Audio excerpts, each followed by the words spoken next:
चलिए अब देखते हैं परसेंटेज चेंज इन एरिया। किसके लिए देख रहे हैं? एरिया के लिए। एरिया में कितना परसेंटेज चेंज आएगा अगर हमने क्या किया है, लेंथ को बढ़ा दिया 10% से और विड्थ को बढ़ा दिया है 20% से। एरिया हमें पता है क्या होगा, area A1 L1 into B1, L1 into B1, ठीक है। अब बाद में एरिया कितना हो जाएगा, L2 इंटू B2। या फिर हम बोल सकते हैं कि अगर पहले हमारे पास एरिया L इंटू बी था तो बाद में कितना हो गया, 10% का इंक्रीज हुआ है ना, 10% मतलब 1/10, ठीक है, इंक्रीज हुआ है 10% मतलब क्या हो जाएगा 1/10, इंक्रीज हुआ इसका मतलब क्या हो जाएगा, ऐड हो जाएगा 11/10। वहीं अगर 20% की बात करें हम लोग तो 1/5, इंक्रीमेंट हो रहा है इसलिए ऐड हो जाएगा, तो कितना हो जाएगा ये 6/5। इसका मतलब हम लोग क्या बोल सकते हैं यहां से कि पहले हम लोगों के पास अगर लेंथ कितनी थी, ये लेंथ है ये विड्थ है, अगर लेंथ पहले 10 थी तो बाद में कितनी हो जाएगी 11, विड्थ पहले 5 थी तो बाद में कितनी हो जाएगी 6 हो जाएगी, ठीक है। अब A2 minus A1 divided by A1 into 100, यही हमारा क्या होगा परसेंटेज चेंज। क्या होगा ये परसेंटेज चेंज। बाद में एरिया कितना है 66, पहले एरिया कितना था 50, ठीक है, बाद में इनिशियली 50 हो गया, अब ये कितना हो जाएगा मल्टीप्लाई बाय 100%, ये कितना दे देगा हमें, ये हो जाएगा 16 और ये कैंसिल होके ये 2 हो जाएगा 32%, 32% आंसर आ गया, ठीक है। यहां पे हमें लेंथ 20 मीटर और विड्थ 10 मीटर की जरूरत पड़ी क्या, नहीं पड़ी। हम लोग कुछ भी ले सकते हैं, यहां पे हम लोग क्या ले सकते हैं, A1 लेंथ मान लो कितने ले ली हमने 20 ले ली इनिशियली, और विड्थ कितने ले ली 10 ले ली। बाद में हमने इसका क्या ले लिया, कितना परसेंट लेना है इसका 10%, 10% क्या होगा 2, मतलब ये 22 हो जाएगी, और इसका 10% क्या हो जाएगा, किसका 10 का 20% क्या हो जाएगा 2 हो जाएगा, मतलब ये 12 हो जाएगा। फिर से अगर निकालने की कोशिश करें A2 minus A1 divided by A1 multiply by 100, कितना आ जाएगा ये कितना आ जाएगा 22 into 12 minus 20 into 10 divided by 200, 20 into 10 200, 100%, cancel हो जाएगा ये 2 टाइम्स, कितना आ जाएगा ये, अगर 2 से कैंसिल कर दें इसे तो ये आ जाएगा 10 और ये आ जाएगा 6, कितना आ जाएगा 132 माइनस 100, ठीक है, परसेंट, कितना आ जाएगा यहां से भी 32%। मतलब एरिया के केस में हमें जरूरत नहीं पड़ती है लेंथ और विड्थ की। अगर एग्जामिनर ने हमें लेंथ और विड्थ नहीं प्रोवाइड की है लेकिन उसने एरिया पूछा है तब हम लोग डायरेक्ट निकाल सकते हैं। लेकिन अगर हमसे बोल देता वो रेक्टेंगल के लिए कि पेरीमीटर बताइए, है ना, पेरीमीटर चाहे रेक्टेंगल का हो स्क्वायर का हो किसी भी चीज का हो, अगर पेरीमीटर की बात की गई है तो ये मस्ट कंडीशन है कि वो हमें एग्जामिनर क्या दे दे, हमें लेंथ और विड्थ प्रोवाइड करे, ठीक है।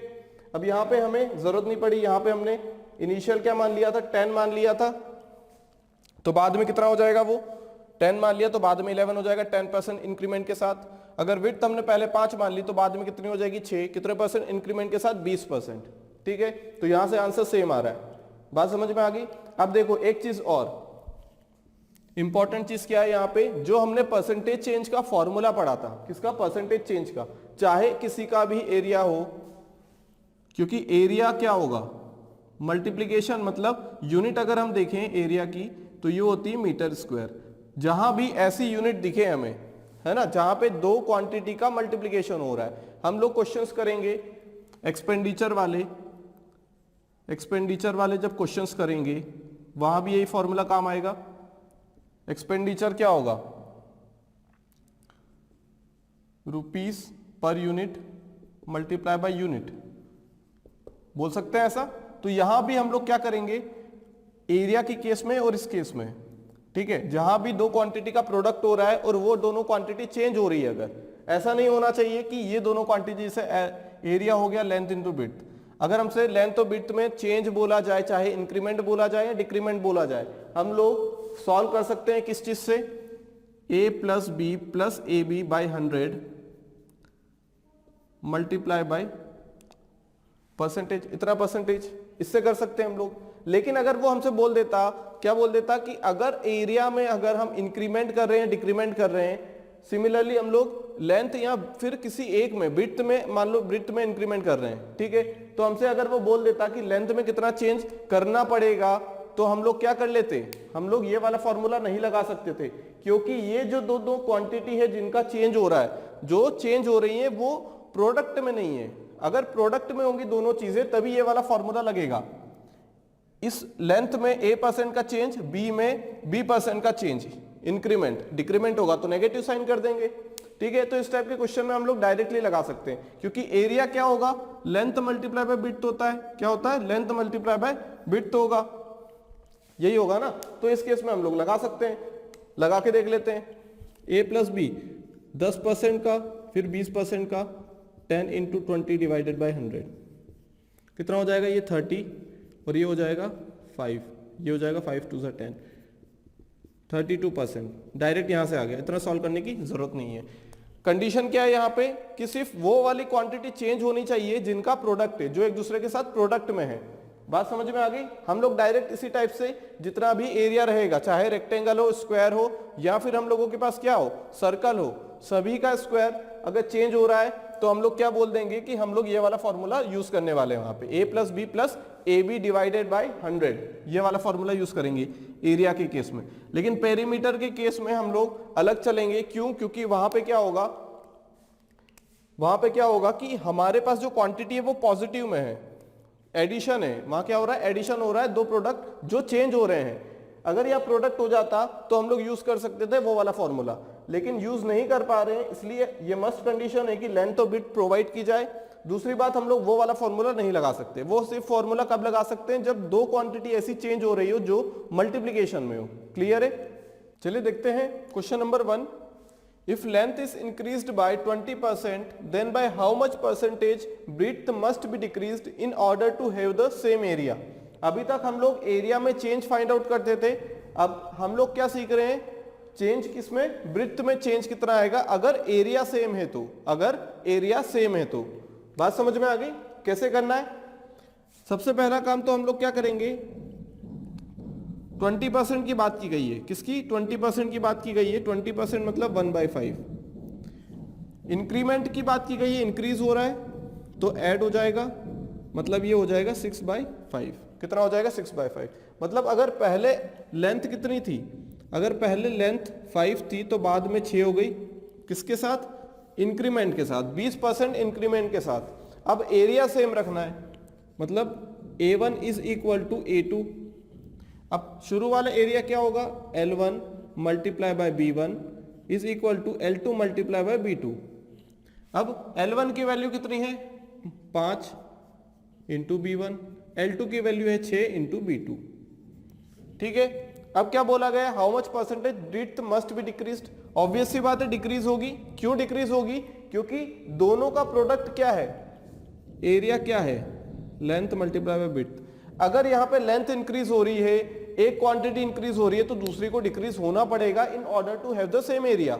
अगर एरिया सेम रखना है तो लेंथ बढ़ेगा, तो हमें क्या करना पड़ेगा, ब्रीथ को कम करना पड़ेगा।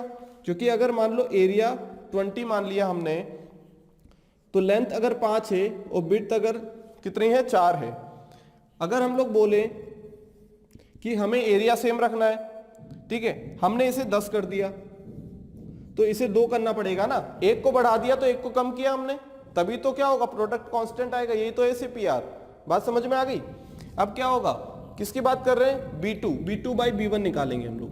B2 बाई B1 आ जाएगा 5/6। अब देखो ऊपर वाली क्वांटिटी छोटी आ रही है, क्या आ रही है, ऊपर वाली क्वांटिटी छोटी आ रही है, इसका मतलब डिक्रीमेंट। अब देखो -1 करेंगे, परसेंटेज चेंज की बात की गई है ना, हाउ मच परसेंट, तो परसेंटेज चेंज की बात की गई है, तो बाद में breadth minus initial breadth multiply by 100। B2 कितना है, 5, B1 कितना है, 6, B1 कितना है, 6 मल्टीप्लाई बाय 100, मतलब -100/6। मतलब माइनस क्यों लग रहा है यहाँ पे, आंसर तो ये है हमारा। माइनस क्यों लग रहा है, क्योंकि डिक्रीमेंट हो रहा है, शोज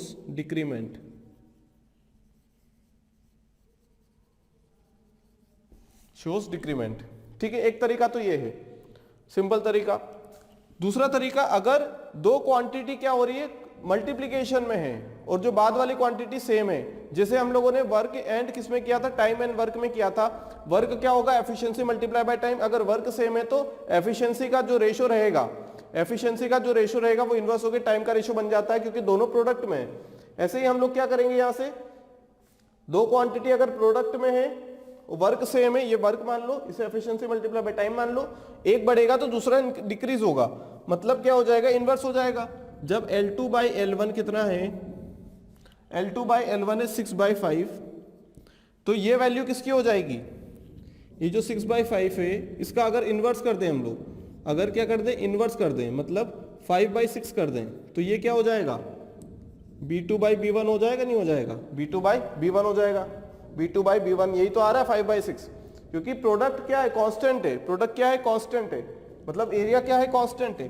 तो यहां से अगर हमें चेंज निकालना है तो यहां से देखो डायरेक्टली कैसे चेंज निकालना है, चेंज निकालना है ना, कितने का चेंज आ रहा है, दोनों में 1 का चेंज आ रहा है। किसके ऊपर आ रहा है, 6 के ऊपर, क्योंकि इनिशियल या ओरिजिनल या फिर बेस क्वांटिटी पे चेंज लिखते हैं हम लोग, क्योंकि नीचे क्या आ रहा है, B1 आ रहा है, मतलब जो बेस ओरिजिनल या फिर इनिशियल है, किसके ऊपर चेंज आ रहा है, 1 का चेंज आ रहा है ना, किसके ऊपर, 6 के ऊपर, तो 1/6। अब 1/6 क्या है, 16/2/3, परसेंटेज में देखें तो 16/2/3 आ जाएगा। ये बात समझ में आ गई, क्लियर है बात। तो इस टाइप से हमें सॉल्व करना है, ये वाली मेथड ज्यादा इजी है, तो इसी से हम लोग क्या करेंगे, आगे क्वेश्चंस को सॉल्व करेंगे। बात समझ में आ गई, लेकिन फॉर्मूला हमें याद रखना है, क्योंकि कभी कभी ऐसे परसेंटेज जो हो जाते हैं जो हम कन्वर्ट नहीं कर सकते, मतलब उन्हें कन्वर्ट करने में टाइम लगेगा, तो हम लोग यहां से कर लेंगे डायरेक्ट। क्लियर है। एक और तरीका देखते हैं, हमने अभी पढ़ा था कि अगर हमारे पास कोई ऐसी क्वांटिटी है दो जिनमें चेंज हो रहा है और ये किसके बराबर है, कोई दूसरी क्वांटिटी के बराबर है, ठीक है, तो हमने परसेंटेज चेंज पढ़ा था, परसेंटेज चेंज इन एरिया, वो वाली क्वांटिटी जो किसके बराबर है, दो नंबर्स के या किसी दो वेरिएबल्स के प्रोडक्ट के बराबर। परसेंटेज चेंज क्या हो जाता है, परसेंटेज चेंज इन एरिया होगा, क्योंकि एरिया क्या है, दो नंबर्स का मल्टीप्लीकेशन, तो ये क्या हो जाएगा, A plus B plus A multiply by B divided by 100 percentage. ये अभी हमने पढ़ा था।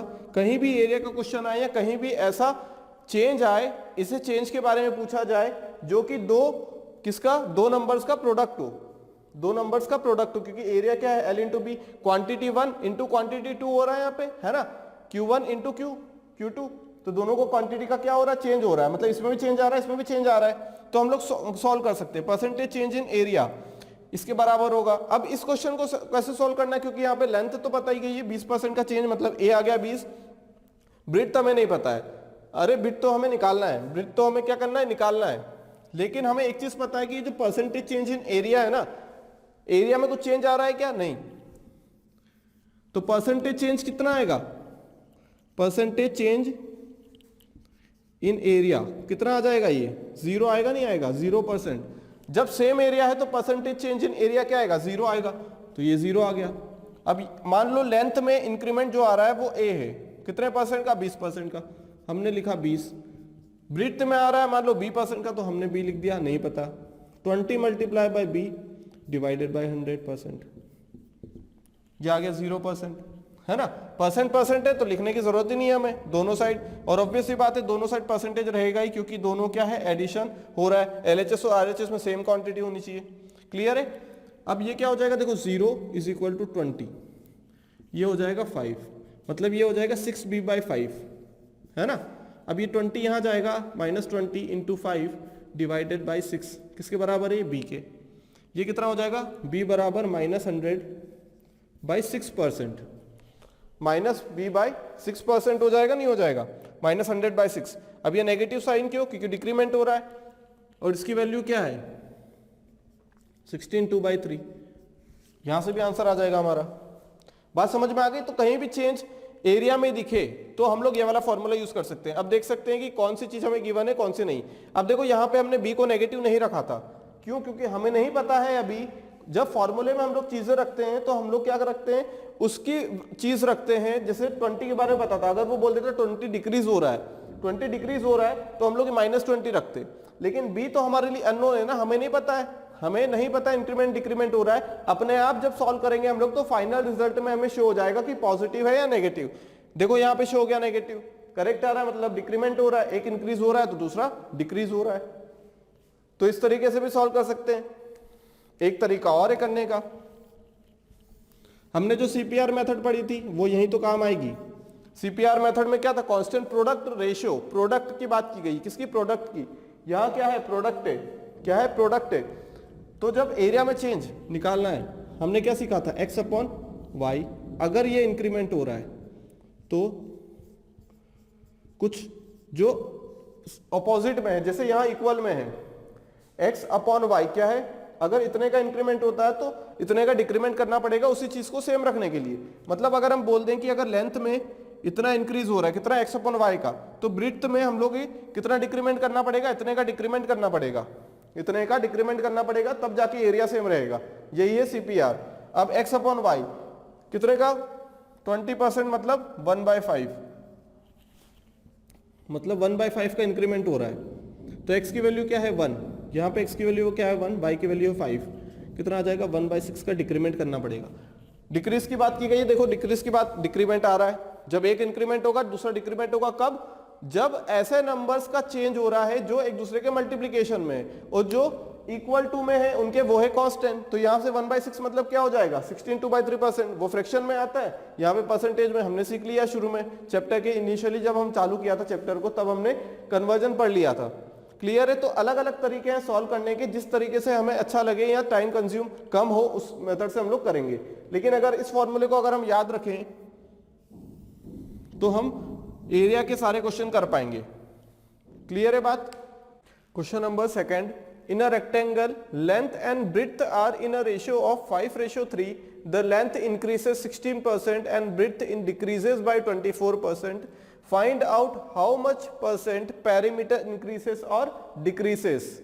यहां पे बोला गया कि अगर हम लेंथ और ब्रेड्थ को ले 5:3 में, देखो हमने पढ़ रखा है कि अगर हमारे पास एग्जामिनर ने पेरीमीटर के केस में लेंथ और ब्रेड्थ नहीं दिया है तो हम लोग क्वेश्चन को सॉल्व नहीं कर सकते, हम बोलेंगे डाटा इनसफिशिएंट है। लेकिन यहां पे उसने क्या बोला गया है, उसने हमें रेस्ट्रिक्ट कर दिया है और बोला है कि आप ऐसे लेंथ और ब्रेड्थ चुनिए जो किस रेशियो में, 5:3 में, मतलब हमें क्वेश्चन के अकॉर्डिंग चलना है। पिछले क्वेश्चन में जब हमने देखा था कि डाटा इनसफिशिएंसी वाले केस में हम लोगों को कुछ भी गिवन नहीं था, सिर्फ इतना बताया गया था कि लेंथ में इतना इंक्रीज हो रहा है और ब्रेड्थ में इतना इंक्रीज हो रहा है, जब हमने 10% और 20% वाले केस की बात की थी तब। लेकिन वहां पे हम लोग कुछ भी मान सकते थे, ठीक है। हमने क्या किया था, हमने कुछ भी मान लिया था वहां पे, क्योंकि हमारे पास कोई कंडीशन नहीं थी एक्स्ट्रा, किसके अलावा, increment in length and increment in breadth. लेकिन यहां पे क्या हो रहा है, हमें रेस्ट्रिक्ट कर दिया गया है। इसका मतलब क्या है कि आप वो बताना चाह रहे हैं कि आप कोई भी लेंथ और ब्रेड्थ ले लीजिए, लेकिन वो किस रेशियो में हो, 5:3 में। अगर हमारे पास लेंथ 5 है तो ब्रेड्थ होनी चाहिए 3, अगर लेंथ 10 है तो ब्रेड्थ होनी चाहिए कितनी, 6, मतलब किस रेशियो में, 5:3 में होनी चाहिए, ठीक है। तो यहां पे हम ये नहीं बोलेंगे कि डाटा सफिशिएंट नहीं है हम लोगों के पास, हमें रेशियो गिवन है। इसका मतलब इनडायरेक्टली हमें क्या चीज गिवन है, हमें लेंथ और ब्रेड्थ गिवन है, क्योंकि उस केस में हम लोग क्या कर रहे थे, कॉमन नहीं निकाल पा रहे थे। लेकिन यहां जब उसने रेशियो दे दिया है तो हम लोग कॉमन निकाल पाएंगे, ठीक है। लेंथ और ब्रेड्थ का रेशियो दिया गया है 5:3, ठीक। अब लेंथ में इंक्रीज हो रहा है 16% का, तो एक काम करते हैं, लेंथ को हम 5 मान लेते हैं और ब्रेड्थ को हम लोग मान लेते हैं 6। क्लियर। अब 16% मतलब क्या हो जाएगा, 16/100, मतलब 4/25। क्या हो रहा है, इंक्रीमेंट हो रहा है, हाँ इंक्रीमेंट हो रहा है। इंक्रीमेंट होता है तो हम लोग ऐड कर देते हैं, मतलब ये 29/25 है बाद में, किसका, 5/5 का, किसका है ये 29/5। L2 कितनी है, ये तो हमारा क्या आ गया, यहां तक तो हमने क्या लिखा है, ये 16% की ही वैल्यू है फ्रैक्शन में। लेकिन यहां पे 16% से इंक्रीज होने के बाद कितनी हो जाएगी, अगर पहली क्वांटिटी 25 है तो 29 हो जाएगी, लेकिन हमारे पास 29/25 है, किसका, 5 का। तो L2 कितना हो जाएगा, यहां से इतना परसेंट इंक्रीज हो रहा है, मतलब हो कितना रहा है, 29/25 हो रहा है, किसका, 5 का, कितना हो जाएगा, ये कैंसिल हो जाएगा तो 5, मतलब 29/5। ये बाद में लेंथ हो रही है हमारी, कितनी हो रही है, 29/5। क्लियर है। अब देखो वृत्त के केस में देखो तो डिक्रीजेस बाय 24%। जब 24% को क्या करते हैं हम लोग, 24/100 लिख देते हैं। ये 4 से फिर से कैंसिल होगा तो 4 × 6 और 4 × 5। अब डिक्रीमेंट की बात आ गई, यहां इंक्रीमेंट की बात थी तो ऐड किया था, डिक्रीमेंट की बात आ गई तो माइनस करेंगे, 19/25, मतलब 25 के ऊपर 19 कम। अगर इनिशियल क्वांटिटी, इनिशियल बिट 25 थी तो बाद में हमारी कितनी हो गई, 19, इस टाइप से। लेकिन हम लोगों के पास क्या है, 19/25 किसका, इतनी हो जाएगी, इतने का डिक्रीमेंट हो रहा है, लेकिन हो कितनी रही है, डिक्रीमेंट होने के बाद इतनी हो रही है। तो 19/25 किसका, 3 का, तो ये कितना हो जाएगा, 57/25, 57/25 हो जाएगा। अब क्या बोला गया है, परसेंटेज पेरीमीटर इंक्रीज हो रहा है कि डिक्रीज हो रहा है, क्लियर है। अब देखो पेरीमीटर पहले कितना था, 2 × लेंथ प्लस ब्रेड्थ, कितना था, 5 3 5 + 3 8 8 2 16, इतना क्या था, मीटर। पेरीमीटर किसमें होता है, मीटर में होता है, किसमें होता है, मीटर में होगा पेरीमीटर। अब P2 की बात करें हम लोग, 2 × अगर रेशो में दिया है तो डाटा इनसफिशिएंसी नहीं है, ठीक है, डाटा सफिशिएंट है अगर रेशो दिया है, कोई कंडीशन दी है तो, क्लियर। अब देखो 2 × लेंथ कितनी होगी, 29/5, और B2 मतलब बिट कितनी होगी बाद में, 57/25। अगर इसे सॉल्व करें हम लोग तो कितना आ जाएगा, 145 + 57/25, 25 एलसीएम लिया ना, तो 29 × 5 145, कितना हो जाएगा ये, 55 202/25, इतना हो जाएगा। पहले कितना था, P1 इतना था, बाद में इतना हो गया, मतलब ये कितना हो रहा है, 16, और ये कितना हो रहा है, डिक्रीज हो रहा है, क्या हो रहा है, ये डिक्रीज हो रहा है ना, 29/5, ठीक है, 57/25 हो जाएगा ये। अब देखो यहां पे कितना हो रहा है, ये 16 हो रहा है, ठीक है, ये 2 है यहाँ पे, ठीक है, ये कितना है, 2, मतलब ये कितना हो जाएगा, 404/25, इतना मीटर हो गया पेरीमीटर। अब चेंज देखना है हमें, चेंज देखना है, ठीक है, तो कितना आएगा, P2 - P1 / P1 multiply by 100%, कितना हो जाएगा ये, P2 कितना है, 404/25, 404/25 माइनस कितना, 16 / 16 मल्टीप्लाई बाय 100, क्लियर। 16 × 25 कितना हो जाएगा, 400, 400 4 - 400 4 डिवाइडेड बाय 25, ये 4 हो जाएगा, 4/4 मतलब 1, कैसे, ये 25 आया, ये तो आ गया 4/25। अब ये डिवाइडेड बाय 16 है तो ये 1 यहाँ मल्टीप्लाई होगा 16/1 का, और 16 यहाँ पे इंटू 100%। अब 25 4 टाइम्स, अब ये 4 4 16, 16/16 कितना हो जाएगा, 1%, मतलब 1% का चेंज आएगा, कितने परसेंट का, 1% का चेंज आएगा। आगे आंसर हम लोगों का P1 और P2 निकाला, जैसे ही P1 P2 निकला हम लोगों के पास हमारा एक्चुअल में आंसर आ गया। अब ये तो यहाँ पे हमें ऐसा डाटा दिया हुआ था 16%, 24%, अगर डाटा इस टाइप से दिया होता जिनकी हमें डायरेक्ट परसेंटेज में वैल्यू पता है तो हम लोग आसानी से सॉल्व कर लेते। क्लियर है, तो आंसर कितना आएगा, 1%, मतलब चेंज कितने का आएगा, 1%। इंक्रीज होगा या डिक्रीज होगा, इंक्रीज होगा या डिक्रीज होगा, ये इंक्रीज होगा, इंक्रीज होगा। क्यों इंक्रीज होगा, क्योंकि यहां पे हमारा आंसर पॉजिटिव में आ रहा है इसलिए इंक्रीमेंट हो रहा है, पॉजिटिव आ रहा है इसलिए इंक्रीज होगा। बात समझ में आ गई। Question number 3, if side of a square is increased by 40% then find the percentage change in area. ठीक है, साइड किसकी, स्क्वायर की चेंज हो रही है कितने परसेंट से, 40% से, 40% से, 40% मतलब 2/5, कितना, 2/5। इंक्रीज हो रही है डिक्रीज, इंक्रीज हो रही है, जब इंक्रीज हो रही है तो ये हो जाएगी बाद में 7/5। कितनी हो जाएगी? 7/5। अब देखो हमें एक चीज पता है ये कि जो एरिया है वो क्या हो जाएगा? ए स्क्वायर होता है। एरिया क्या होता है? ए स्क्वायर। अब यहां पे हम इसे ये भी तो बोल सकते हैं ए मल्टीप्लाई बाय ए, मतलब दो क्वांटिटी का प्रोडक्ट हो रहा है। दो क्वांटिटी का क्या हो रहा है? प्रोडक्ट हो रहा है। हम लोग कौन सा फॉर्मूला लगा सकते हैं परसेंटेज चेंज इन एरिया के लिए? परसेंटेज चेंज इन एरिया क्या लगा सकते हैं? ए प्लस बी, ए भी यही है और बी भी यही है, plus a into b divided by 100। अगर दो क्वांटिटी प्रोडक्ट में है तो हम लोग ये लगा सकते हैं, और वही क्वांटिटी चेंज होनी चाहिए क्योंकि ये ए चेंज हो रहा है, एरिया चेंज में निकालना है ना, तो ए चेंज हो रहा है हम लोगों के पास। क्या चेंज हो रहा है? ए चेंज हो रहा है।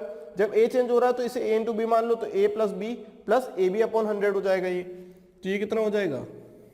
80 प्लस, सॉरी ये परसेंटेज आएगा बस यहाँ पे, कितना हो जाएगा? 16। तो कितना आ जाएगा ये? 96%। मतलब एरिया में कितना परसेंट चेंज आएगा? 96%। बात समझ में आ गई?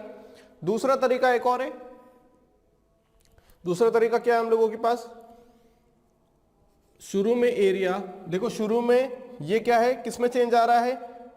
ये ए में चेंज आ रहा है, मतलब साइड में चेंज आ रहा है। ये किस में चेंज आ रहा है? साइड में। ठीक है, तो पहले मतलब 5 थी, एरिया क्या होता है? 5 इंटू 5। बाद में कितनी हो गई? 7 हो गई, मतलब 7 इंटू 7 हो गई।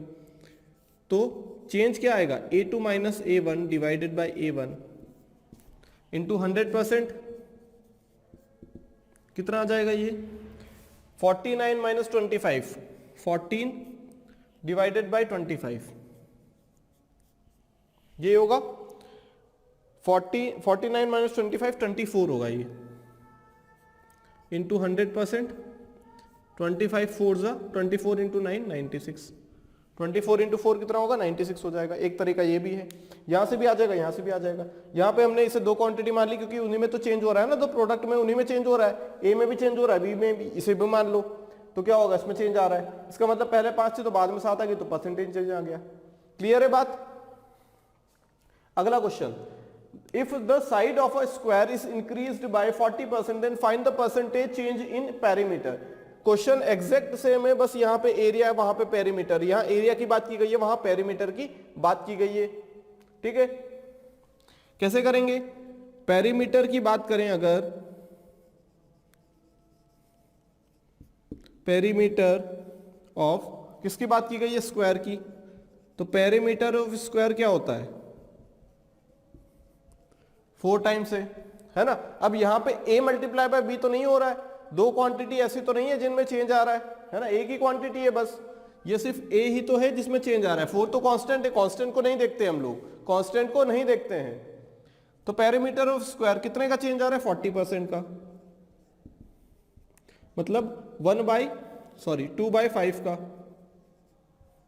इंक्रीज हो रहा है, मतलब पॉजिटिव हो जाएगा, ये प्लस हो जाएगा, मतलब 7/5 हो जाएगा। अब देखो पहले अगर एरिया A1 कितना था? 4 इंटू 5, मतलब कितना था? 20 था। बाद में एरिया कितना हो गया हम लोगों के पास? 4 इंटू 7 28 हो गया। कितने का चेंज आ रहा है? या तो फॉर्मूला लिख लें या डायरेक्ट ऐसे ही कर लें।